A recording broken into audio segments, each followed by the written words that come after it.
வணக்கம் மக்களே. இது பார்த்திங்கன்னா உளுந்து வந்து ஒரு 2 மணி நேரத்துக்கு முன்னாடியே ஊற வச்சிடணும். ஊற வச்சுட்டு பார்த்திங்கன்னா நான் வந்து ஆட்டுக்கல்லில் தான் அரைக்கிறேன். அம்மாச்சி ஆட்டுக்கல்லில் தான் அரைக்க சொல்லிட்டாங்க. ஆட்டுக்கல்லில் அரைச்சி வச்சிங்கன்னா தான் நல்லாயிருக்கும் அப்படின்னு சொல்லிட்டு. அதனால் ஃபஸ்ட்டு இது பார்த்திங்கன்னா ஆட்டுக்கல் வந்து நான் ஃபஸ்ட்டு சின்ன பிள்ளைலாம் யூஸ் பண்ணியிருக்கேன். இப்போ தான் யூஸ் பண்ணுறேன். ஏன்னா நாங்கள் அங்கே வந்து நான் கிரைண்டரில் தான் அரைச்சிட்ருப்பேன். இங்கே வந்து இப்போ தான் ஆட்டுக்கல்லில் அரைக்கிறது நல்லா தான் இருக்குது. இது வந்து இந்த ஆட்டுக்கல் பார்த்திங்கன்னா எங்கள் அம்மாச்சியோட மாமியார் யூஸ் பண்ணி, அதுக்கப்புறம் எங்கள் அம்மாச்சி யூஸ் பண்ணி, அதுக்கப்புறம் எங்கள் அம்மாலாம் யூஸ் பண்ணியிருக்காங்க. அதுக்கப்புறம் இப்போ நான் யூஸ் பண்ணுறேன். இது வந்து 4-5 தலைமுறையாக வந்து இந்த ஆட்டுக்கல் யூஸ் ஆகிட்டுருக்கு. எத்தனை பேரை பார்த்துருக்குன்னு பாருங்கள் இந்த ஆட்டுக்கல்ல. இப்போ ஆட்டுக்கல்லாம் இது பார்த்திங்கன்னா நம்ம ஆட்டுக்கல்ல அரைக்கிறதுனால நம்ம தண்ணி அவ்வளோவா ஊற்ற வேண்டியது வராது. தண்ணி லேசாக தொளிச்சு அரைச்சாலே நம்ம வந்து நல்லாவே வடைக்கெலாம் கூட ஆட்டுக்கல்ல அரைச்சிங்கன்னா நல்லாயிருக்கும். அப்படி லேசாக தொளிச்சு அரைச்சிக்கிற வேண்டியதுதான். ரொம்ப இது பண்ணி அரைக்க வேண்டியதுலாம் இல்லை.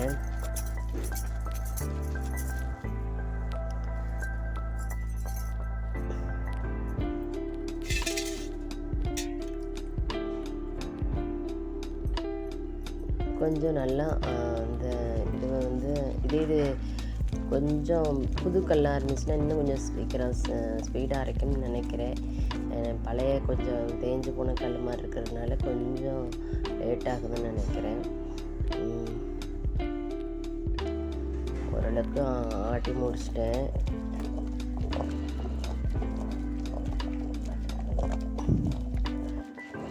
ஆனால் நம்ம ஆட்ட தான் மாவு வந்து நிறையா இருக்கிற மாதிரி தெரியும். கொஞ்சம் நல்லா நைஸாக அரைக்கணும். ஏன்னா நம்ம வந்து நைஸாக அரைச்சா தான் உளுந்து வந்து நல்லாவும் இருக்கும். இப்போ மிக்சியிலலாம் அரைச்சோம்னா அந்த மாதிரி பொந்துன்னு வராது. இது வந்து நம்ம வந்து ஆட்டுக்கல்ல அரைக்கிறப்ப லேசாக தண்ணி தொளிச்சு அரைக்கிறப்ப நல்லா மாவு நிறைய வர மாதிரி தெரியும்.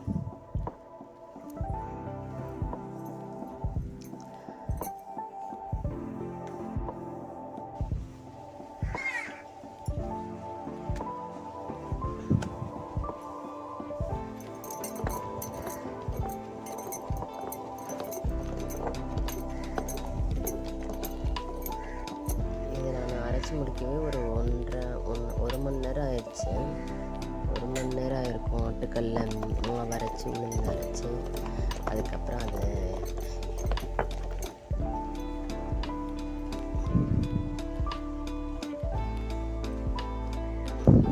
இப்போ நம்ம ஒரு விஷயம் செய்கிறோன்னா அதை வந்து இப்போ பார்த்திங்கன்னா நான் வந்து எனக்கு வந்து இந்த இது நான் வந்து சின்ன பிள்ளையில சாப்பிட்ருக்கேன். ஆனால் அது எப்படி செஞ்சது எப்படின்றது தெரியாது. இன்ன வரைக்கும் தெரியவே இல்லை. இப்போ தான் வந்து அதை வந்து அவங்க அம்மாச்சிட்ட கேட்டு எப்படி செய்யணும்னு கேட்டுட்டு நான் வந்து திரும்ப இப்போ தான் செய்கிறேன். அம்மாச்சி ஒரு சின்ன பிள்ளையிலே செஞ்சு சாப்பிட்டேன், ஞாபகம் இருக்குது. ஒரு டைம் செஞ்சு சாப்பிட்ருக்கேன். சூப்பராக இருக்கும். இது கண்டிப்பாக நீங்கள் வந்து ஆட்டுக்கல்ல தான் அரைச்சி செய்யணும்னு இல்லை. நீங்கள் கிரைண்டரில் கூட அரைச்சி செஞ்சுக்கலாம். செஞ்சு பாருங்கள், சூப்பராக இருக்கும். இது ஹெல்த்தியானது வேறு. உளுந்து வந்து உடம்புக்கு ரொம்ப நல்லது. அதனால் வந்து நம்ம வந்து உளுந்து எடுத்துக்கிறது ரொம்ப நல்லது. இது கருப்பு உளுந்துலேயும் செய்யலாம். பார்த்திங்கன்னா அடுப்பில் பானையில் கொஞ்சம் தண்ணி ஊற்றி வச்சு நீங்கள் இட்லி சட்டிலையும் செய்கிறதுனாலும் செய்யலாம். இல்லை இந்த மாதிரி பானையில் செய்கிறதுனாலும் செய்யலாம். பானையில் தண்ணி கொஞ்சம் ஊற்றிட்டு அதுக்கப்புறம் ஒரு துணி எடுத்து அதை வந்து நம்ம வந்து இது மாதிரி கட்டிக்கிறோம். இது மாவு பார்த்திங்கன்னா கொஞ்சம் கெட்டியாக இருக்க மாதிரி இருந்ததுனால நான் கொஞ்சம் உப்பு போட்டு கொஞ்சம் லேசாக தண்ணி ஊற்றி கலக்கி வச்சுக்கிறேன். ஏன்னா நம்ம உப்பு போட்டால் தான் நம்மளுக்கு வந்து டேஸ்ட் கிடைக்கும். இல்லை நீங்கள் மாவு அரைக்கிறப்பயே உப்பு அதோடையே போட்டு அரைச்சிக்கலாம். துணியை கட்டி நான் வந்து துணியில் வந்து அதை வந்து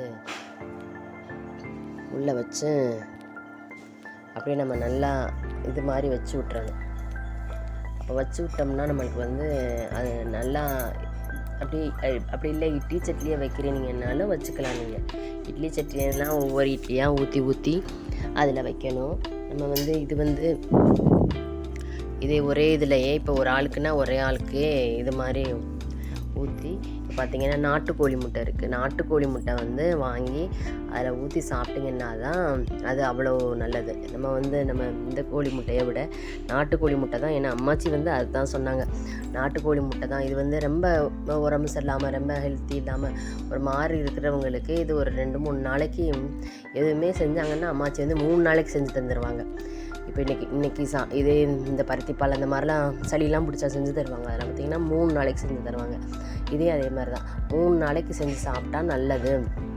உளுந்து வந்து நெஞ்சுக்கு பழம் அப்படிங்கிற மாதிரிலாம் சொல்லுவாங்க, உடம்புக்கு நல்லது அப்படிங்கிற. அதனால் நாட்டுக்கோழி முட்டையை அது ஒரு மாதிரி குழி வச்சு அதில் ஒரு நாட்டுக்கோழி முட்டையை ஊற்றி அதை வந்து நல்லா வேக வச்சு எடுக்கணும். வேக வச்சு எடுத்ததுக்கப்புறம் பார்த்திங்கன்னா நம்ம வந்து அதை சூடாகவே அப்படியே தட்டில் போட்டு சாப்பிட்டோம்னா இந்த நீங்கள் வந்து நார்மல் இது உளுந்தை வந்து வடையாக செஞ்சு சாப்பிட்ருப்பீங்க. ஆனால் வடையானா நம்ம எண்ணெயெல்லாம் ஊற்றி எண்ணெயில் பொரித்து எடுத்து சாப்பிடுவோம். ஆனால் இது உளுந்தை இப்படி வேக வச்சு சாப்பிட்றப்ப பார்த்திங்கன்னா அது ரொம்பவே ஹெல்த்தியாக இருக்குங்க. இது ஒரு டைம் நீங்கள் ட்ரை பண்ணி பாருங்கள். உங்களுக்கு பிடிச்சிருந்துச்சுன்னா திரும்ப திரும்ப செஞ்சு சாப்பிட்டு பாருங்கள். ரொம்ப நல்லது. உளுந்து வந்து நம்ம வந்து நார்மலாகவே எலும்புகளுக்கெல்லாமே ரொம்ப நல்லதுன்னு சொல்கிறாங்க. எடுத்துக்கிட்டால் ரொம்ப நல்லது. அதுவும் லேடிஸ்க்கு நம்ம வந்து பெரும்பாலும் உளுந்து நம்ம நிறைய எடுத்துக்கணும். இது நம்ம கருப்பு உளுந்தில் செய்கிறப்ப இன்னுமே ஹெல்த்தியானது.